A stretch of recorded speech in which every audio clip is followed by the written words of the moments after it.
So I was born in Łódź, which is itself a very interesting city.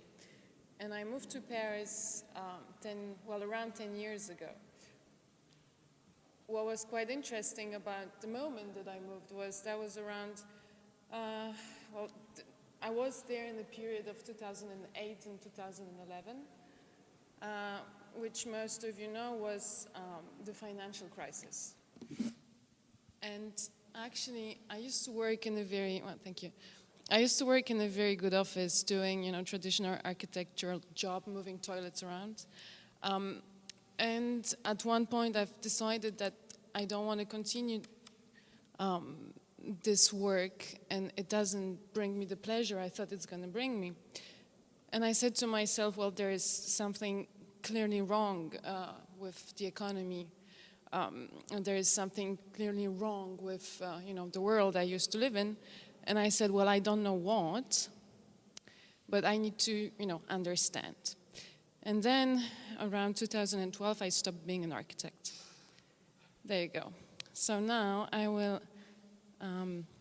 copy my presentation and explain you what I have been doing for the last few years. Please don't ask me what it is that I do. I am unable to explain it to my parents. You can ask them, they don't know what I do. But it is very interesting, and it brings me a lot of joy. And I find what's quite cool about that is I can empower a lot of young people. And I see that what I do brings a sort of a change.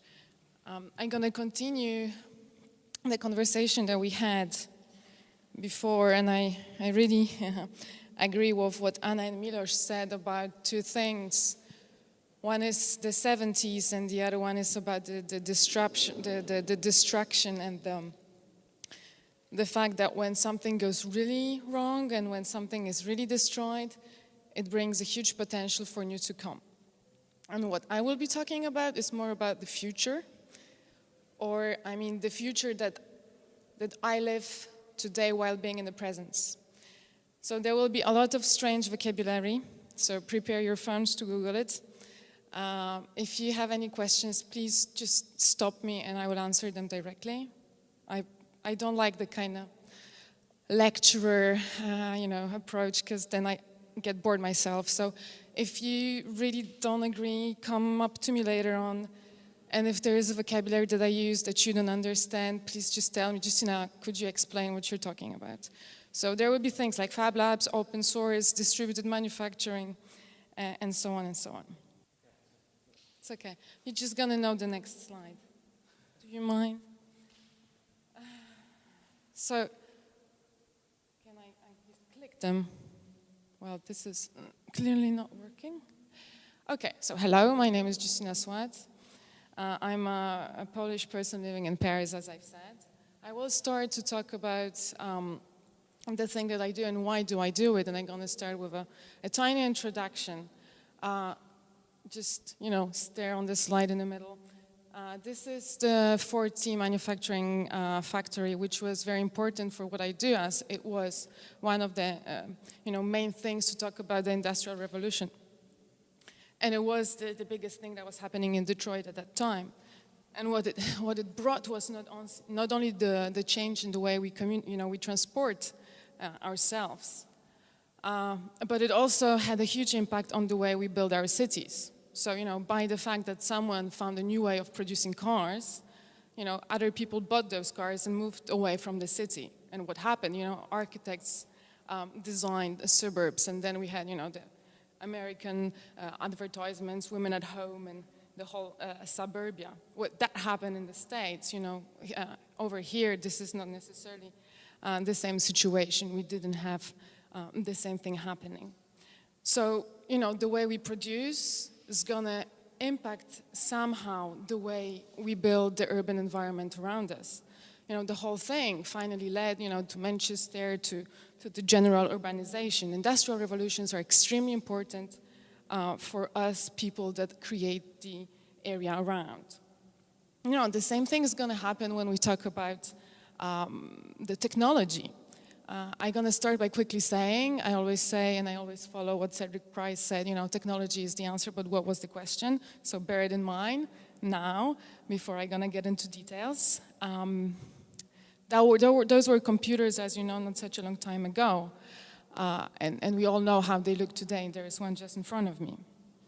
So this the hardware part, but the next thing that happened is, we got the internet. I mean, the American army brought us this great thing that sort of slowly started growing, and this is where we are today. And if you really look well into the middle thing behind me, you can't see, but it stops in 2012. This is sort of the evolution of the 60 years, 50 years of the internet. From a thing that was serving the army is the thing that lets me, exchange a car with someone today, or find a flat in Berlin if I want to go for a weekend. So the way the infrastructure, the sort of a revolution, as some people like to call it, the third industrial revolution or the digital revolution, has a huge impact on the way we live, on the way we move, on the way we work, on the way we buy things. So, we had that not such a long time ago. This is what we used to say, the thing that's going to change the printing industry, the printer. Well, it didn't. And this is sort of what we have today. This is my iPhone, and this is my 3D printer. Those are things I have in my hand, or I have, personally at home. But there are more of them. I mean, what you see on the picture, it's a KUKA robot that it was, used and still is in car manufacturing factories. That's the one over there to, assemble cars. The thing in the middle, it's a CNC router. They used to be hard to find today. Well, I have at least 10 friends that have small factories in Paris that own those famous 3D printers. So, we jumped from that, well, I remember when I used to use that computer, I'm not that old, into this. And I remember in 2013, I was reading an article and I said, Ben van Berkel, I sort of agree with you. I sometimes believe that we all live in iPhone that was 5 then phase, while architecture is still in the Walkman phase.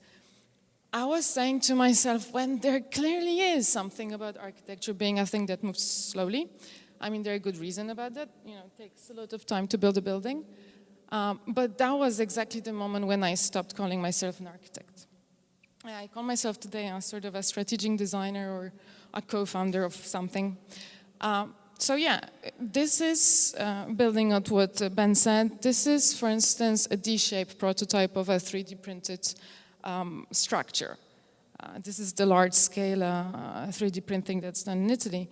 Joris Larman, or I always say it wrong, this is, a guy that's using scripts to build the most functional structures and also, make objects beautiful.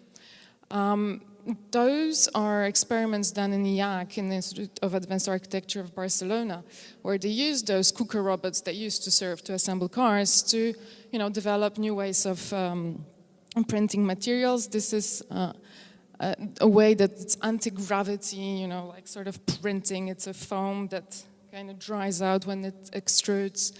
Or, I don't know, you've probably seen it, MX3D, the same KUKA robot trying to use metal. It's a bridge that's being built by robotic arms. So this is sort of coming into the building environment, architecture, design, and so on and so on. And there are those things that people call Fab Labs, maker spaces, hacker spaces, however you want to call them, that start to pop up everywhere. And those are the spaces where you can find those tools, you can find those machines. I don't remember when I took that screenshot. It was probably not such a long time ago. They also double in number every year. A Fab Lab, it's, who knows what's a Fab Lab? Is it the moment when I have to stop? Anybody knows what's a Fab Lab? Put a hand up. Okay, you're 3, good. So a Fab Lab, it's a small fabrication facility that has that equipment. So it has a 3D printer, it's going to have a router, or if they're really lucky, they're going to have an old robotic arm. They have a person that's leading that space, and they have a small community that comes and uses those tools to do different things, like, I don't know, design stuff or fix things, or I don't know, generally spend time with different people that have similar weird interests. But those facilities, if multiplying, they can be used to produce. They can be used to locally produce things. And they're easy to find. I don't have the numbers about Poland now, but in France we have 123 Fab Labs. It started in MIT. And what this means for us, it means that we're kind of starting to go from the traditional centralized production that we knew, production in a factory, to something that we call distributed manufacturing, where we use the digital version of an object, the description, the digital description of an object, to send it to a local production, small factory or a network of those, to produce it in the city. And you say, well, Justyna, what can you do with that? And why do you do it? So one of the reasons why this is interesting, it's the one I'm also an activist. I'm very, very interested in the questions of climate issue. Is the fact that if we take our local centralized system, it's where a designer does something in the States, sends it to China, they do it in China, then they ship it to France where they sell it. So I don't even want to talk about the carbon footprint of that. And the fact that it's just complicated.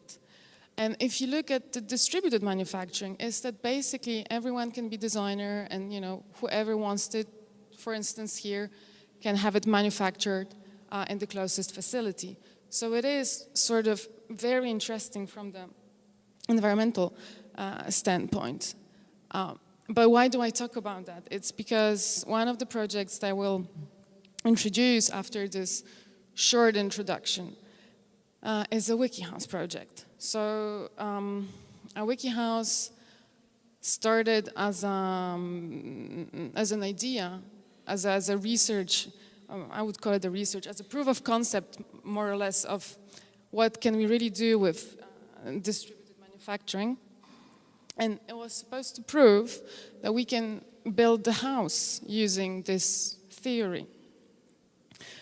It was started by two colleagues of mine, Alistair and Nick. Alistair, who's a great speaker, was heard by people from TED, and then he sort of was invited to give the TED Global presentation about that, which, made that project explode. This is what's written inside of that circle. It's written Wiki House Foundation.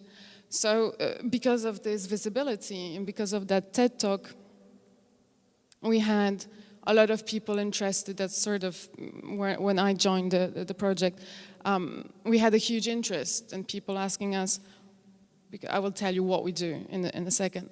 People asking us, so, can I make money on that? Are you a startup? Can we fund you? And we said, no, what we want to do is we want to enable a change in the way we build and develop cities.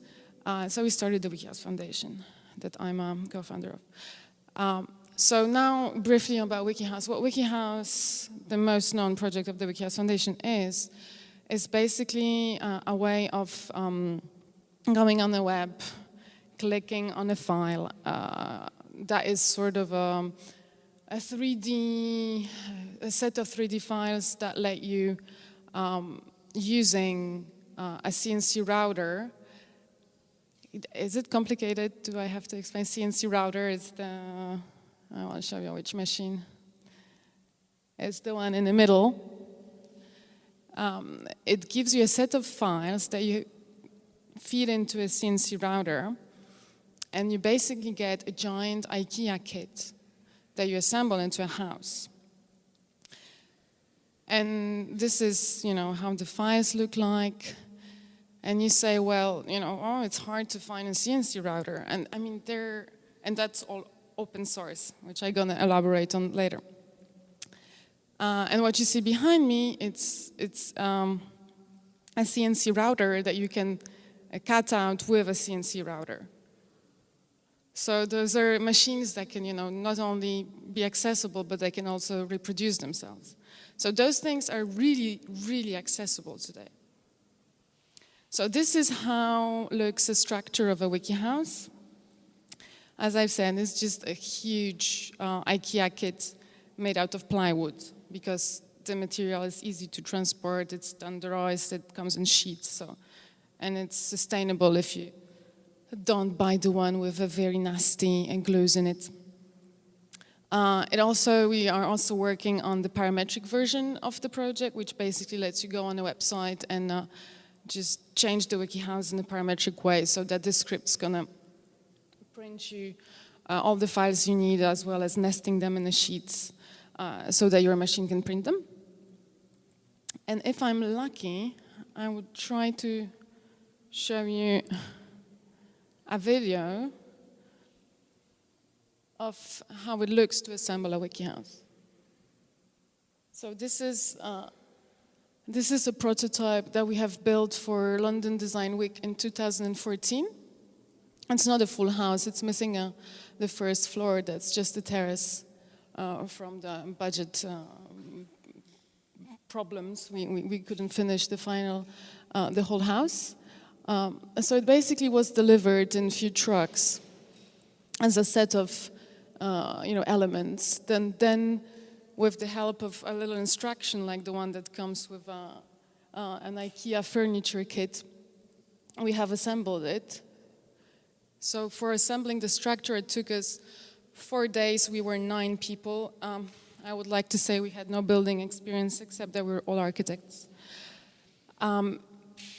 So that's really something that is it's easy to do. This is sort of how the Wiki House building process looks, and on the side is my computer with the 3D file on it. As you see, it comes with a set of instructions that really were inspired by the IKEA assembly kit. And this is a one that we've built next to Paris. It's a really tiny thing. It's a writer's studio. I think it has something like 20 square meters. It was done in 2 days, and it was done by 3 guys. And the very interesting thing about what we do is it's all open source. Who knows what's open source? Wow, okay, you're 5. So good, that's good. So what it basically means, we do not, there is no, okay, it's brevet, there is no patent, it's not patented. It means that it's also shared under a license that lets other people copy, improve, and make their own businesses using this technology. And what's interesting is we have a very big community all over the world that are trying to play around with this system.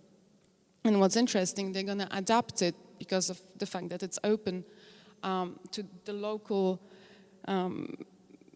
characteristics of the place that they live in. There is, over there in the corner, there are the guys from New Zealand, from Christchurch. And what's about Christchurch is their, seismic problems. And for instance, they've taken the structure and they have modified it so that it's going to answer to the needs of Christchurch. There are different examples of that. There is the one that we've built, like an A-frame one. We've done it in Scotland, and something with Scotland, especially in that region, it's huge winds and rain. So, we have adapted the structure that it's going to have on the sloped roof, and it's going to be very fixed to the ground. And the other ones are very often architectural students playing around in different countries, or people trying to see what they can do with the whole structure. So most of the innovation work was done not by our team, but by the community. And when something doesn't work, they tell us what doesn't work. And if we find something that worked for us, we share it with everybody else. which means that we can develop and improve much quicker than if we were just doing it on our own. So open does scale fast, and that's a proof. And here it is. That's where I'm going to be talking about the housing crisis. Well, you might not be experiencing it here in Wrocław, but in London and in Paris, we have very high rents. And it's not because that there is no place to live, it's because there is a lot of speculation that's happening on the market. The only people that have an access to construction are developers that have big budgets. And if you're an architect and you've worked with a developer, or if you're a developer, you know that what counts the most is how much you earn on a square meter. So it's all about mass housing. It's all about high risks, big developers, and just not building for the user. It's just building for the bucks. It's just building for the money, for the income, for the return in investment. Even though I can understand why, it still forgets the main person that's interested in the process of living in a house, the user. So what we're very much interested in doing is unlocking the citizen sector, which sort of takes a little spin on the way we develop cities and develop neighborhoods. And what you see on that image is what we imagine or envision, that would look like. So we think about sustainable neighborhoods. They're resilient and scalable. Those that use local skills, not only for manufacturing, but also for construction. We talk about, open source technologies. We talk about opening the plans and information about, the city regulations. So this really doesn't look the way we do it today, as I thought. This is a little thing you might not be interested in. We're also developing a giant platform that's trying to go through the development process, but this is very much heavy software development things, which might not be relevant to you today, but it's going to be all supported by a platform that's going to help people go through the development process online with open data and project files. So in general, this is a hugely ambitious project, and it has never been done by 5 people. It was always done by a giant community of people. We've done it with help of institutions, engineering. Arabs Engineering were one of the guys who helped us develop the structure. And we keep on, working with different companies and different people that are interested in open innovation in the, housing and development area. So it's not, Wiki House Foundation is not just one person that had an idea and did it on its own. It's a giant group. It's more a movement today than just a project. But to briefly go through the digital manufacturing of homes to digital manufacturing of objects that go in a house. This is a sister project called Open Desk, spun from Wiki House. That Nick, one of the two colleagues of mine, left Wiki House and went into starting Open Desk, which is a similar idea. It's digital manufacturing of furniture. And what you see, it's a tiny Eddy stool, which is a little stool made with the same technology. And what they're doing is they're developing their network of makers. And they're also developing business models for those small fabrication facilities in the city. So if you go on the Open Desk website, you can buy yourself a desk. You can either download the files, go to the closest fabrication facility, ask the guys to print it for you, take it home and assemble, and that's going to cost you a certain amount of money based on the wood you're going to use. Or you can click and have it delivered and assembled and done and a facility. But what's interesting in the process, all the designs are open source. The designers have a percentage of every purchase. The fabrication facility has a percentage for every fabrication, and the platform earns money on that. So not only is it open source, it's done locally, but it also proposes a different business models.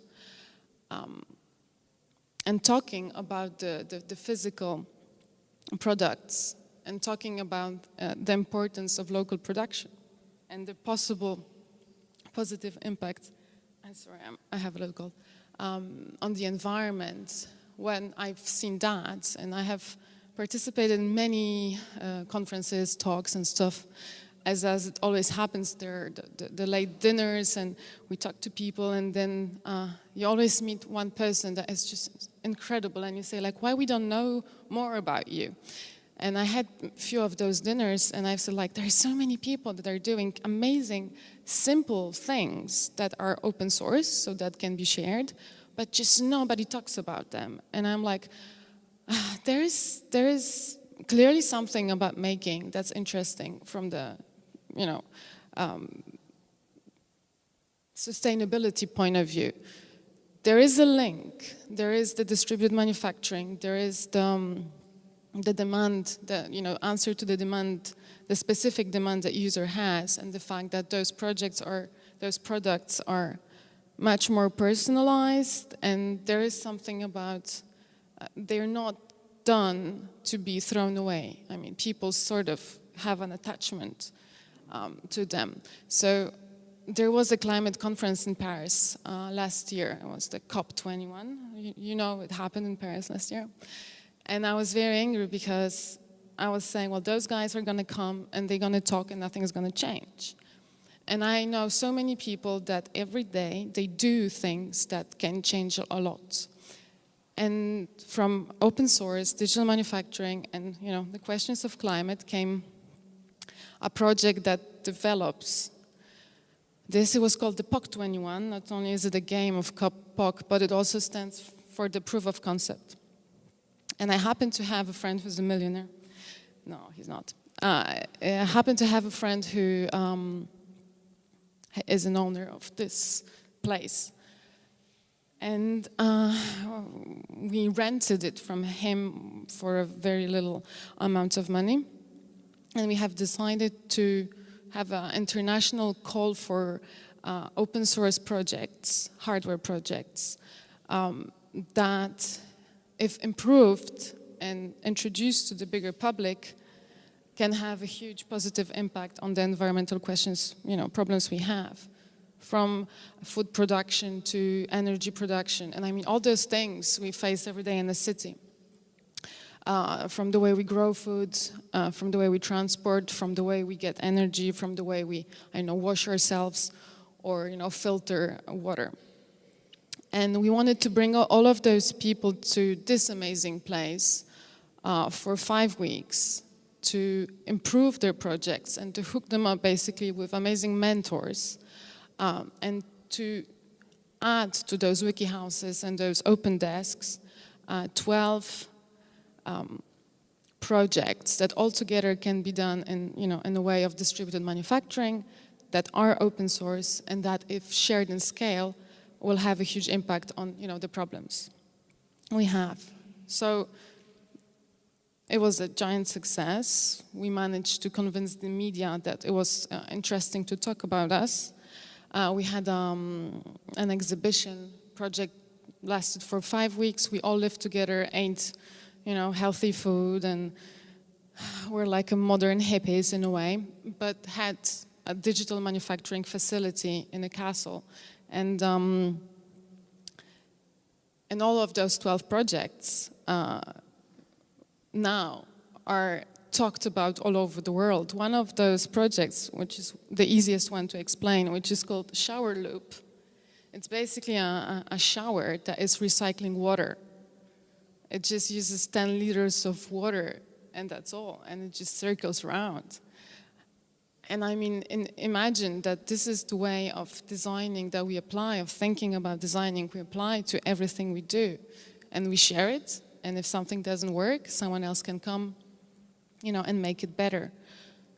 So this is for me an experiment, a social experiment of a small-scale society that used to develop open source products and, lived around the question of production.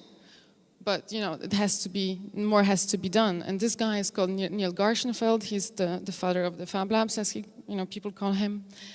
And they said, well, okay, Fab Labs are nice. There's clearly a link between fabrication and sustainability. And the Fab City project was born, which basically takes all of those things that I was talking about before and builds a community of cities that want to learn from that and apply it to the city development and to the city strategy. So imagine the POC 21 things that I was describing, the Wiki House development things, and the network of Fab Labs, but really studied and applied to the city development. So we started to invite cities to pledge to become a Fab city. Paris joined, luckily, a few months ago. We pledged in Shenzhen in China. Shenzhen joined. Amsterdam, Boston, Detroit.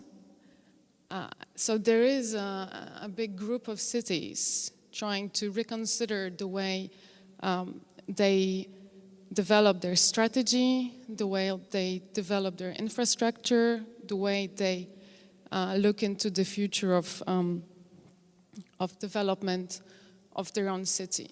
And this is just like a brief. We're working with the city of Paris.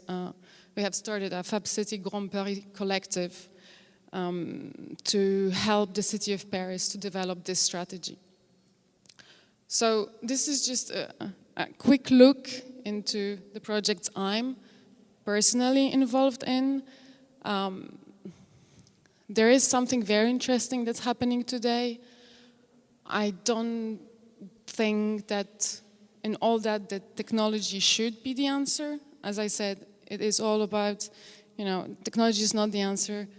What was the question? So even though we have this amazing technology, even though we have the access, what we always have to ask ourselves is the right questions. So I think now it's going to be, how do we ask the right question to develop the cities that we live in? Thank you.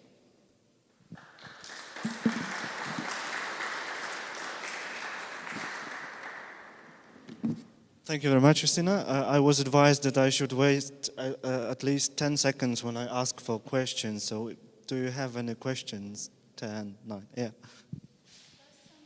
We have only one mic. Yeah. Is there anyone living, like permanently, in a Wiki House? There is a big one in close to Chesterfield in England. It's a family home. It's a family that lives in it. And the little one that we've done next to Paris, it's going to be lived in any day soon. We have to finish the interior. So, but all of them are prototypes. They're really done by early adopters for early adopters. They're not like, a family in the city says, oh, we have little money, we're going to buy a Wiki House. It's more guys that are really interested in having the first Wiki House or having this. Oh, yeah, sorry, there is also the one in Scotland. So there are 3. There are about to be 3. And I don't know about the rest of the world because there are so many local chapters that's sometimes hard to say. Any other questions? Okay, yeah. There's one.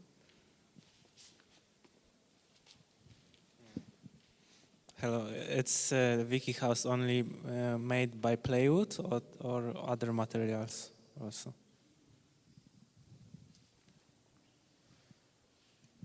Well, plywood or OSB today, but it's just because it's the most accessible material that comes in sheet. That's sort of sustainable-ish. And then, of course, hopefully, we're waiting for better materials to use than plywood. One more raised hand, okay.